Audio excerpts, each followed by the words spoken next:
अस्सलामुअलैकुम क्लास। आज के लेक्चर में हम पढ़ेंगे प्रोग्राम डेवलपमेंट प्रोसेस कि अगर हम डेवलपमेंट करना चाहते हैं, प्रोग्रामिंग करना चाहते हैं तो उसके लिए हमें किस किस प्रोसेस को यूज़ करना पड़ेगा। तो चलिए अपना स्टार्ट करते हैं आज का लेक्चर। बिस्मिल्लाहिर्रहमानिर्रहीम। सबसे पहले हम ऑब्जेक्टिव देख लेते हैं कि आज के लेक्चर में हम क्या क्या चीज़ें सीखेंगे। हाउ टू स्टार्ट डेवलपमेंट, हम डेवलपमेंट किस तरह से स्टार्ट कर सकते हैं। इनिशियल स्टेप्स ऑफ डेवलपमेंट, तो कौन कौन से स्टेप्स हमें ज़रूरी हैं डेवलपमेंट को स्टार्ट करने के लिए। तो प्रोग्राम डेवलपमेंट प्रोसेस पढ़ते हैं आज का लेक्चर के प्रोग्राम डेवलपमेंट प्रोसेस क्या है। The process that tells how to develop the program is called the program development process. एक प्रोग्राम डेवलपमेंट प्रोसेस बताता है कि हम किस तरह से एक प्रोग्राम डेवलप कर सकते हैं। That is called programme development process. इसके लिए हमें कुछ स्टेजेस होती हैं प्रोग्राम को डेवलप करने के लिए। प्रोग्राम डेवलपमेंट प्रोसेस में कुछ स्टेजेस होती हैं। वो स्टेजेस कौन कौन सी हैं? सबसे पहले हमारे पास स्टेज है प्रॉब्लम डेफिनेशन, सेकंड है प्रोग्राम डिज़ाइन, थर्ड है कोडिंग, फोर्थ है डिबगिंग, नेक्स्ट है testing, documentation and the last one is maintenance. सबसे पहले पढ़ लेते हैं कि प्रॉब्लम डेफिनेशन क्या है। Problem has to be defined formally. जो हमारे पास प्रॉब्लम होती है उसको फॉर्मल फॉर्म में डिज़ाइन करने को कहते हैं प्रॉब्लम डेफिनेशन। फॉर्मल का मतलब क्या है? उसको वेल डिफाइंड मैनर्स में अपनी प्रॉब्लम को डिफ़ाइन करने का जो मेथड होता है, रूल्स के मुताबिक अपनी प्रॉब्लम को डिफ़ाइन करने का जो मेथड है उसको हम कहते हैं कि अपनी प्रॉब्लम को फॉर्मली डिफ़ाइन करना। This is the first and most important step in which we identify the problem that we want to solve. जिस प्रॉब्लम को हम सॉल्व करने जा रहे होते हैं या जिस प्रॉब्लम को सॉल्व करने के लिए प्रोग्रामिंग करने जा रहे होते हैं उसको आइडेंटिफाई करना बहुत ज़रूरी होता है, क्योंकि अगर उसकी आइडेंटिफिकेशन ही जो है अधूरी हो जाए या आइडेंटिफिकेशन ही उसकी प्रॉपर ना हो, जो जिस प्रॉब्लम का सोल्यूशन के लिए हम कोडिंग करेंगे, अगर वो प्रॉब्लम ही सही तरह से डिफाइन ना की गई हो तो कोडिंग और अगले वाले जो स्टेप्स हैं वो सारे के सारे रॉन्ग हो जाएंगे। इस तरह से जो टाइम हमने लगाया है, जो एफ़र्ट लगाई है, जो कॉस्ट उसके ऊपर आई है, वो सारी की सारी वेस्ट हो जाएगी। तो सबसे पहले जिस प्रॉब्लम को सॉल्व करने के लिए हम प्रोग्रामिंग करेंगे, डेवलपमेंट करेंगे, वो बहुत अच्छे तरीके से और वेल मैनर्ड में और फॉर्मल मेथड्स में वो डिफ़ाइन होने चाहिए।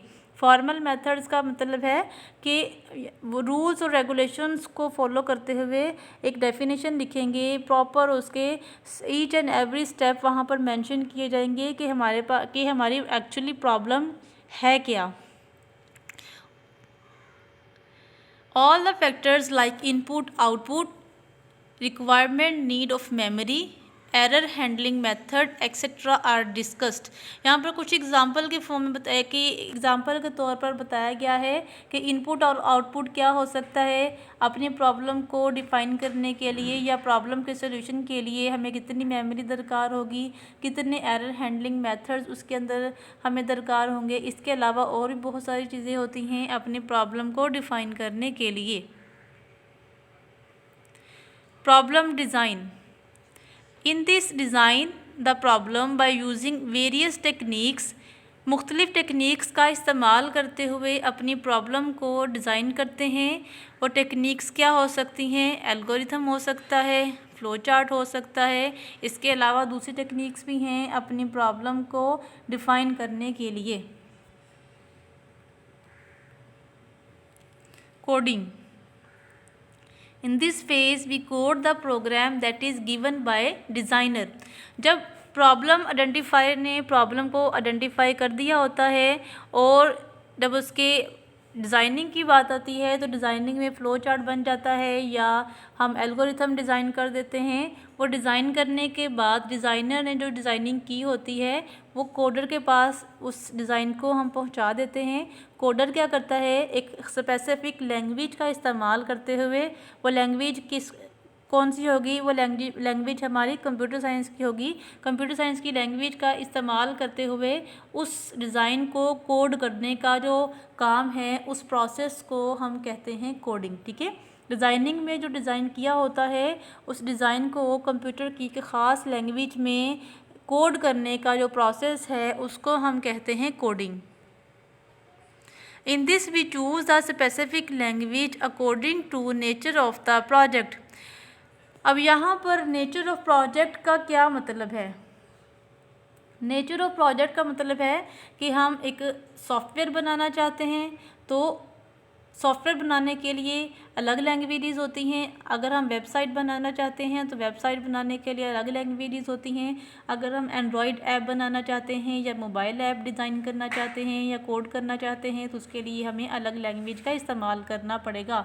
तो जिस तरह का आप डेवलपमेंट करवाना चाहते हैं उसके मुताबिक एक ख़ास लैंग्वेज आपको चूज़ करनी पड़ेगी कि जिस लैंग्वेज के ऊपर आपको महारत हो और जो आपको लगता है कि ये लैंग्वेज हमारी प्रॉब्लम के सॉल्यूशन के लिए जो है वो प्रॉपर है, तो वो उस लैंग्वेज का आप इंतखाब करेंगे।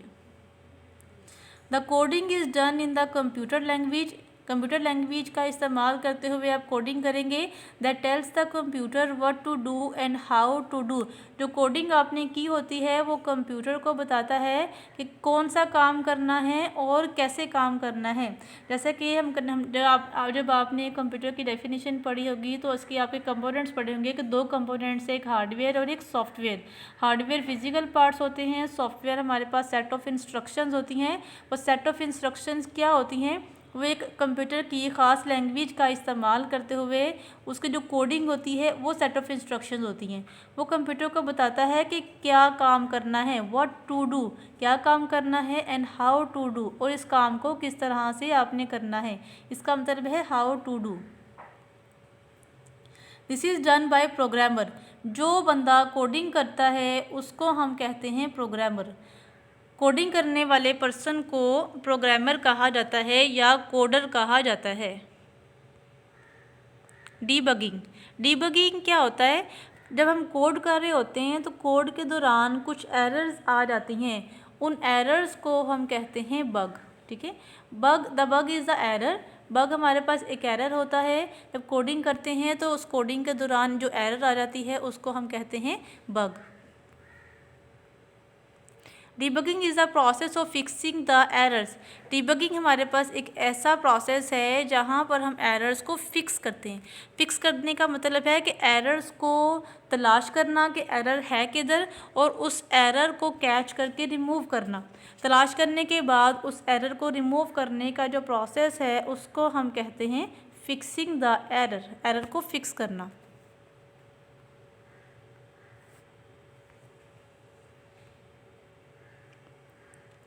Debugging is also known as validation of code। Debugging को हम वैलिडेशन ऑफ कोड भी कहते हैं। वैलिडेशन ऑफ कोड का मतलब है कि कोड को वैलिडेट करना कि इसमें किसी किस्म का कोई एरर नहीं है।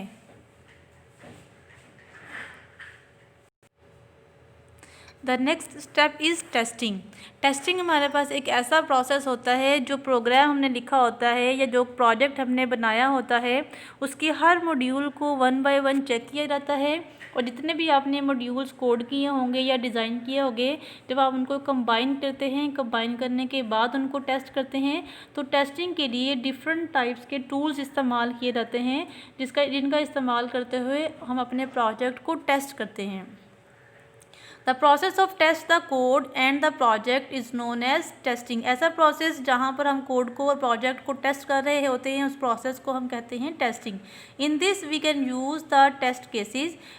यहाँ पर हम टेस्ट केसेस का भी इस्तेमाल कर सकते हैं। टेस्ट केसेस क्या होता है? टेस्ट केसेस हमारे पास एक मैनुअल फॉर्म होती है, उसमें हम क्या करते हैं कि बाय हैंड एक पेपर पे लिख लेते हैं कि ये हमारे पास एक प्रोग्राम है या ये हमारे पास सिचुएशन है।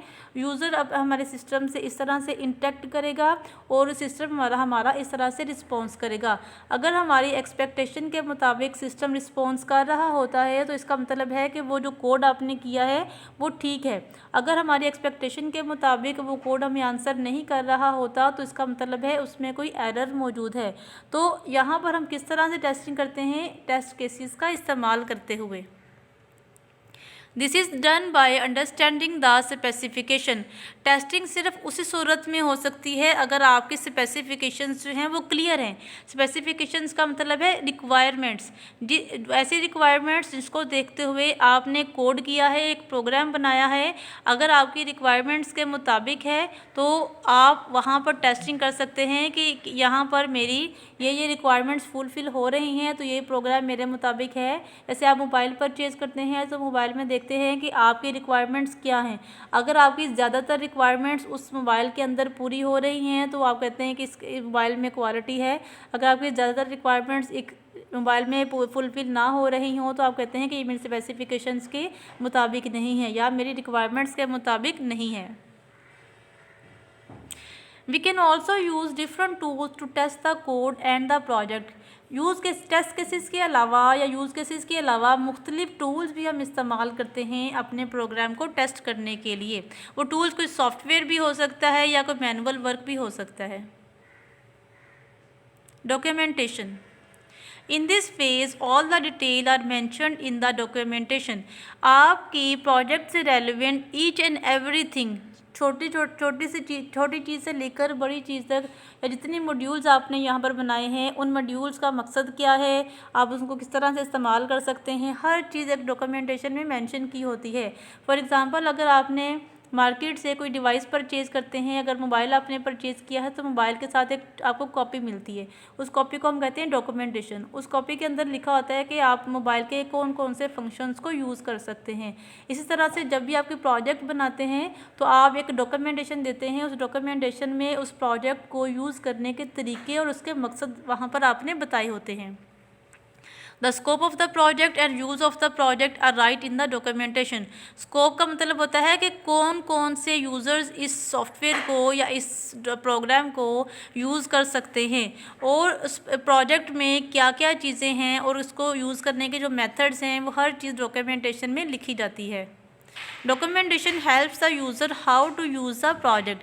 डॉक्यूमेंटेशन के थ्रू हमें पता चलता है कि हम इस प्रोजेक्ट को या इस डिवाइस को किस तरह से इस्तेमाल कर सकते हैं। जैसा कि अगर आपने ओवन परचेज़ किया हो तो ओवन के साथ भी आपको एक डॉक्यूमेंटेशन मिलती है जहाँ पर आपकी हिदायत लिखी होती हैं कि इसको आपने किस तरह से यूज़ करना है, तो वो उसकी डॉक्यूमेंटेशन में तफसील बयान की होती है जो भी आप चीज़ परचेज़ करते हैं मार्केट से।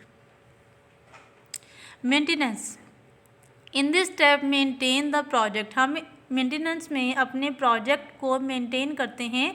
Maintenance means if there are some defects then remove them. अब एरर और डिफेक्ट में क्या मतलब है? एरर्स, ऐसी एरर्स होंगी या ऐसे फ्लॉज होंगे जो ड्यूरिंग डेवलपमेंट आपको फेस करने पड़ते हैं। ठीक है, एरर ऐसे फ्लॉज होते हैं, ऐसी चीज़ है जो आपको ड्यूरिंग डेवलपमेंट फेस करने पड़ते हैं। लेकिन जो आपके पास होता है डिफ़ेक्ट हमारे पास एक ऐसा बग होता है, ऐसा एरर होता है जो कि जब आप यूज़र को बता दें, अपना जो आपने प्रोजेक्ट बनाया होता है, जो सॉफ्टवेयर बनाया होता है, जब आप यूज़र को दे देते हैं तो यूज़र बताता है कि इसके अंदर ये डिफ़ेक्ट्स हैं, तो वो एरर वहाँ पर वर्ड इस्तेमाल नहीं करेगा, वो डिफ़ेक्ट वर्ड इस्तेमाल करेगा। फॉर एग्ज़ाम्पल, अगर आपने मार्केट से एक रेफ्रिजरेटर जो है परचेज़ किया है, अगर आपके पास रेफ्रिजरेटर आ गया, उसका कोई प्रॉपर जो है मॉड्यूल कोई काम नहीं कर रहा, उसका कोई बटन फंक्शन नहीं कर रहा, तो आप कहते हैं कि आप उस जो आप सप्लायर होता है आप उससे उसकी शिकायत करते हैं कि इसका ये बटन जो है वो फंक्शन नहीं कर रहा, तो वो जो एरर नहीं होगी, वो डिफ़ेक्ट होगा। If the user wants some changes in the software then this is done in the maintenance। अगर यूज़र जो है अपने सॉफ्टवेयर में कोई चेंजिंग चाहता है कि इसका जो आपने फ्रंट एंड बनाया है इसका कलर मैं चेंज करना चाहता हूँ, या इस बटन का कलर चेंज करना चाहता हूँ, या इसके अंदर कुछ और फंक्शनैलिटी भी अपने प्रोजेक्ट के अंदर ऐड करवाना चाहता हूँ, तो वो सारी चेंजिंग भी मेंटेनेंस के अंदर कवर की जाएंगी।